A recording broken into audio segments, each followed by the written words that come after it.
Hello guys, welcome और welcome back to Lawgery. I hope all we are doing great, all we are fine and safe. आज हम discuss करने वाले हैं how to prepare for SEBI legal officer phase 1 paper 2 legal stream. तो आपका जो exam है वो 27th को है, 27 जुलाई को। ठीक है, so you guys have good 30 to 32 days, जिसके अंदर आप 30-35 डेज इसमें बुक्स खरीद करके आप अपना पूरा प्रिपरेशन के लिए यूज़ कर सकते हैं। 2 से 3 दिन जिसके अंदर आप सारी इंफॉर्मेशन इकट्ठी करें and you bring in the books, the bare acts from where you going to study, and thereafter पूरे 32 डेज आप पेपर 1 को अच्छे से कर सकते हो। फेज 1 पेपर 2 को लीगल का जो पार्ट है। ठीक है, तो देखते हैं कि how you have to prepare for this. First and foremost आपका जो पेपर है वो अभी एप्लीकेशंस ओपन है, तो आप 11 जून से लेकर 30 जून तक फॉर्म फिल कर सकते हैं। 27 जुलाई को आपका फेज 1 है। फेज 2 जो है, ठीक है, उसका जो लीगल पार्ट है, अगर आप उस पर वीडियो चाहते हैं देन कमेंट डाउन बिलो। इसके अंदर you need to have 2 years of experience as an advocate and also आपके पास आपकी डिग्री इन लॉ होनी चाहिए। ठीक है, एंड यहाँ पर अगर हम लीगल स्ट्रीम का पैटर्न देखें तो 100 मार्क्स का होता है ये। 50 क्वेश्चंस आप एक्सपेक्ट कर सकते हैं। ठीक है, 50 क्वेश्चंस 40 मिनट्स में सॉल्व करने होते हैं, जिसमें 40% आपका कट ऑफ रहता है and there is negative marking. हम डायरेक्टली जंप करेंगे हाउ टू स्टडी पर। ठीक है, देखो यार, अगर आपको you are starting legit from zero, तो इसमें सबसे बेस्ट पार्ट ये होता है कि आप सबसे पहले MCQ सॉल्व करो। ठीक है ना, जो भी आपको पार्ट पढ़ना है, जो भी चैप्टर पढ़ना है, उसके MCQ सॉल्व करो, जिसके लिए आप यूनिवर्सल्स या फिर सिंगल्स की बुक जो आती है MCQs की, उसमें इन्वेस्ट कर सकते हो, या कोई भी और कंपेंडियम आपको मिल रहा है जुडिशरी का जिसमें आपके सब्जेक्ट्स जो हैं, देखो यार, इनकी सब बेस्ट पार्ट ये, इन्होंने बहुत क्लियरली हमें सिलेबस दिया हुआ है। तो वो वाले चैप्टर्स, वो वाले आपके सब्जेक्ट्स, नॉट चैप्टर्स, सब्जेक्ट्स होने चाहिए। ठीक है ना, इन बुक्स में। तो आपको सबसे पहली बुक क्या खरीदनी है? MCQs की कंपेंडियम खरीदनी है।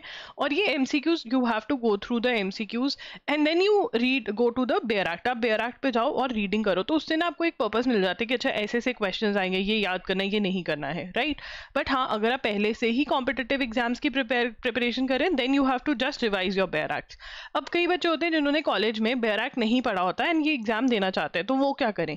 वो AK जैन की दुक्की में से पढ़ने की कोशिश कर सकते हैं। But again I would say bare act से जो पढ़ोगे वो जल्दी पढ़ा जाएगा। बेयर एक्ट शॉर्ट में है, ठीक है ना, बट हाँ, उसको पढ़ने में थोड़ा समझने में टाइम लगता है, बट ट्राई करो कि बेयर एक्ट से हो सके। ठीक है, और पॉइंटर्स जहाँ से भी पढ़ रहे हो, इट इज़ वेरी इंपॉर्टेंट कि आप पॉइंटर्स बना सको, सो दैट आप बार बार रिवाइज कर सको। क्योंकि यहाँ पर जो क्वेश्चन टाइप है ना, वो सेक्शन या आर्टिकल नंबर पूछ रहे हैं, मेमोरी बेस्ड क्वेश्चन ज़्यादा हैं। ठीक है, लैंडमार्क जजमेंट्स नहीं है, आर्टिकल और सेक्शन बेस्ड क्वेश्चन ज़्यादा हैं, मेमोरी बेस्ड क्वेश्चन ज़्यादा हैं। तो वो अगर रिविजन बार बार होगा तो ज़्यादा सही रहेगा। ठीक है, अब प्लान, टाइम टेबल क्या फॉलो करना चाहिए ये देखते हैं, बट उससे पहले सिलेबस देखेंगे। तो सिलेबस के अंदर कॉन्स्टिट्यूशन ऑफ इंडिया, जिसमें प्रियम्बल, पार्ट 1, पार्ट 3, पार्ट 4, मतलब इंपॉर्टेंट पार्ट सारे ऑलमोस्ट है। Fundamental right, fundamental duties, citizenship नहीं है। ठीक है, fundamental rights, duties, directive principles, union executive, ये सब है। कॉन्ट्रैक्ट लॉ के अंदर इंडियन कॉन्ट्रैक्ट एक्ट पढ़ना है, sales of goods act, Indian partnership act, specific relief act. अब इसके अंदर से मैं आपको सबसे पहले इंपॉर्टेंट, जो आपको सबसे पहले उठाने चाहिए, जिसमें से मैक्सिमम क्वेश्चंस हम एक्सपेक्ट कर सकते हैं, वो ये वाले लॉज हैं। वो ये वाले लॉज है, Indian contract act, constitution, CPC में से एक्सपेक्ट कर सकते हैं। आर्बिट्रेशन इंपॉर्टेंट की तरह ट्रीट करो। उसके बाद इंपॉर्टेंट लैटिन टर्म में से आपको 2 क्वेश्चंस आ जाएंगे। ठीक है, law of torts and consumer protection act में से भी थोड़े से क्वेश्चंस आ जाते हैं, बट इधर से आपको मेरे ख्याल से ये पहले, ये बहुत इंपॉर्टेंट है, इसमें से मैक्सिमम क्वेश्चंस आने के चांसेस हैं। ठीक है ना, मतलब ये वो वाले हैं जिसमें से हम मे बी 8 to 10 क्वेश्चंस देख सके इन वाले टॉपिक्स में से, स्पेशली कॉन्स्टिट्यूशन, इंडियन कॉन्ट्रैक्ट और CPC में से। आर्बिट्रेशन और लैटिन टर्म में से हम 2 से 3 से 4 क्वेश्चन ही देख पाएंगे। ठीक है, तो इनको हम ऑरेंज कर देते हैं कि ये सेकेंड इंपॉर्टेंट हो गए। ठीक है ना, आर्बिट्रेशन और ये, और एडमिनिस्ट्रेटिव भी, क्योंकि 20% इसमें से है। तो यस, उसके बाद फिर ये वाले भी आपके इंपॉर्टेंट में आ जाते हैं, क्योंकि इसमें से भी 2 से 3 क्वेश्चंस आपके आएंगे। TPA में से भी 2 से 3 क्वेश्चंस आएंगे। ठीक है, लिमिटेशन, टॉर्ट्स और जूरिस्प्रूडेंस आपका फिर 3rd राउंड में आप कर सकते हो, राइट। अब यहाँ पे टाइम टेबल क्या फॉलो करना चाहिए? देखिए, टाइम टेबल जो आपका है वो मैंने ये बनाया है। ठीक है, इंडियन कॉन्स्टिट्यूशन से स्टार्ट करेंगे, कॉन्ट्रैक्ट्स और CPC। I know very very heavy subjects together, but करना पड़ेगा क्योंकि हमारे पास 30 डेज ही हैं। ठीक है, तो उसके अंदर से आप पार्ट्स डिवाइड कर सकते हैं। अब यहाँ पर कैसे प्रिपेयर करना है? देखो यार, इंडियन कॉन्स्टिट्यूशन का वही, ठीक है, अगर आप MCQs पहले टॉपिक के सॉल्व करो, फिर बेयर एक्ट पढ़ो, बेयर एक्ट में नोट्स बनाओ और आगे बढ़ते जाओ, ठीक है ना। एंड अगर आपसे मान लो 20 और 25 के बीच में फर्स्ट एंड थर्ड बहुत जल्दी से आपसे हो गया, तो फिर आप फोर्थ और फिफ्थ कर लो, फिर आपका वो वाला स्लॉट जो है वो सब्जेक्ट की रिविजन का रह जाएगा आपके लिए, ठीक है। कॉन्ट्रैक्ट में भी एमसीक्यू सॉल्व करो और बेयर एक्ट को गो थ्रू करो, ठीक है। एंड देन उसके बाद सीपीसी में भी ये कर सकते हो, एमसीक्यू सॉल्व करो। एंड बहुत बच्चों को वो सीपीसी का बेयर एक्ट नहीं समझ में आता है, तो वो फिर दुक्की ले सकते हैं, एके जान की जो दुक्की आती है वो उसके अंदर से उसके अंदर अपना सारा पढ़ाई कर सकते हैं, राइट। उसके बाद आता है इंडियन पार्टनरशिप एक्ट, इसके भी एमसीक्यूज सॉल्व करने हैं, और जो एमसीक्यूज के अंदर चीजें आपसे नहीं सॉल्व होती उसका बेयर एक्ट आप देख सकते हैं। इंडियन पार्टनरशिप एक्ट के कुछ बेसिक से क्वेश्चन होते हैं बहुत इंपॉर्टेंट, इफ यू वांट मैं उसको मार्क भी करवा सकती हूँ वीडियो फॉर्म में, बता देना, ठीक है। स्पेसिफिक रिलीफ भी आपको ऐसे ही करना है, एमसीक्यूज और बेयर एक्ट पढ़ना है, एमसीक्यूज और बेयर एक्ट सबका आपको मोस्टली ऐसे ही करना है। टॉर्च का जो है वो अगेन आप एमसीक्यू सॉल्व करो, अगर कहीं शॉर्ट नोट्स आपको उसी बुक में दिए हुए हैं वो पढ़ लिए, या फिर जो एमसीक्यू नहीं समझ में आया उसका आपने जाकर के बुक में से पढ़ लिया।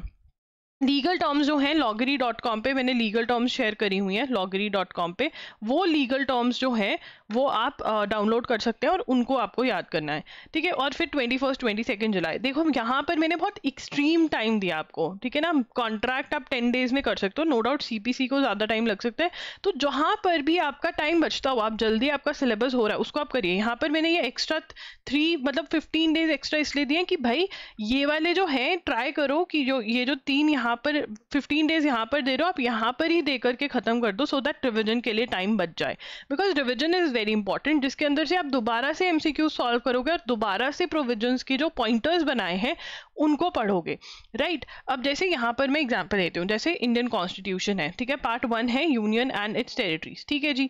अब यहाँ पे मैंने पढ़ लिया, अच्छा name and territory of union दिया हुआ है, एडमिशन और एस्टैब्लिशमेंट ऑफ न्यू स्टेट्स की बात करी हुई है, फॉर्मेशन ऑफ न्यू स्टेट्स की बात करी हुई है, ठीक है। उसके बाद मैं जाती हूँ and I read the provision, ठीक है ना। तो पहले इंडेक्स पढ़ना और फिर प्रोविजन पढ़नी है। अब मान लो मुझे कोई प्रोविजन समझ में नहीं आई या मुझे समझ नहीं आ रहा कि मुझे इसको याद करना है या नहीं, अगर मैंने एमसीक्यू पढ़ा होगा तो एमसीक्यू में आया होगा कि इंडिया दैट इज भारत कहाँ पे दिया हुआ है, तो तुमको अच्छा ये इंपॉर्टेंट है, 1 के अंदर इंडिया दैट इज भारत के बारे में बात करी हुई है, ठीक है। फिर हमें ये भी बताया कि फर्स्ट शेड्यूल में स्टेट्स और टेरिटरीज का जो है वो स्पेसिफाई किया हुआ है, तो ये भी एक बहुत इंपॉर्टेंट क्वेश्चन है। तो ऐसे आपको बेयर एक्ट में से पढ़ना है, एक तो बेयर एक्ट शॉर्ट होता है, वो अपने आप में ही शॉर्ट नोट्स हैं, ठीक है, और उसमें से आपको मार्किंग करनी है।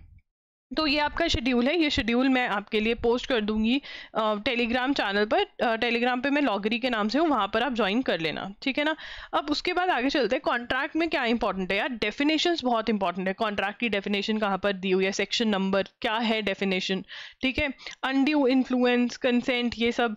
ऑफर एंड एक्सेप्टेंस वाला टॉपिक इंपॉर्टेंट है, रेवोकेशन, कम्युनिकेशन, ठीक है, ये वाले topics is very very important, ये अच्छे से करना है। कंटीजेंट कॉन्ट्रैक्ट का टॉपिक बहुत इंपॉर्टेंट है, इसेंशियल्स ऑफ अ कॉन्ट्रैक्ट का टॉपिक इंपॉर्टेंट है। आई नो आपको कि सभी आ गया, but yes this is important. Indian constitution में fundamental rights are very important, जिसके अंदर से रिट्स में से क्वेश्चन आता है, प्रियम्बल बहुत इंपॉर्टेंट है, राइट टू एजुकेशन में से क्वेश्चन आता ही आता है किसी ना किसी फॉर्म में, इंट्रोडक्शन में से क्वेश्चन आता ही आता है किसी फॉर्म में, directive principles of state policy में से भी आता है। So these are very very important. तो मैम क्या हम दूसरे ना पढ़ें? नहीं, ये वाले जब पढ़ रहे हो तो अच्छे से पढ़ना, क्योंकि यहाँ से क्वेश्चन निकलता ही निकलता है, बाकी भी पढ़कर जाना पड़ेगा। प्लेस ऑफ आर्बिट्रेशन क्या है, लैंग्वेज क्या है, फास्ट ट्रैक आर्बिट्रेशन, कोर्ट कब इंटरवीन कर सकता है, इसका भी एक ही पार्ट है। तो उसके अंदर से छोटा सा again bare act run through करोगे, एमसीक्यू सॉल्व करोगे तो you will be able to do. अगर आपको कोई भी डाउट्स हैं तो आप कमेंट्स में मेरे साथ शेयर कर सकते हैं, एंड ऑल्सो टेल मी कि अगर आपको इस सब्जेक्ट के मॉक टेस्ट चाहिए, ठीक है ना, अगर मॉक टेस्ट चाहिए तो कमेंट कर सकते हो in the comment section. You can also get connected with me on Instagram, वहाँ पर मैं @IamLoggery के नाम से हूँ। एंड अगर आप चाहते हो कि मैं कुछ सब्जेक्ट्स जो हैं उसकी मार्किंग करवा दूँ यूट्यूब पे, then also comment down below. और बेयर एक्ट कैसे पढ़ना चाहिए अगर ये नहीं आता है तो वो सिखाना है तो भी comment down below. That's it, Lawgery signing off. I will see you super soon, bye and take care.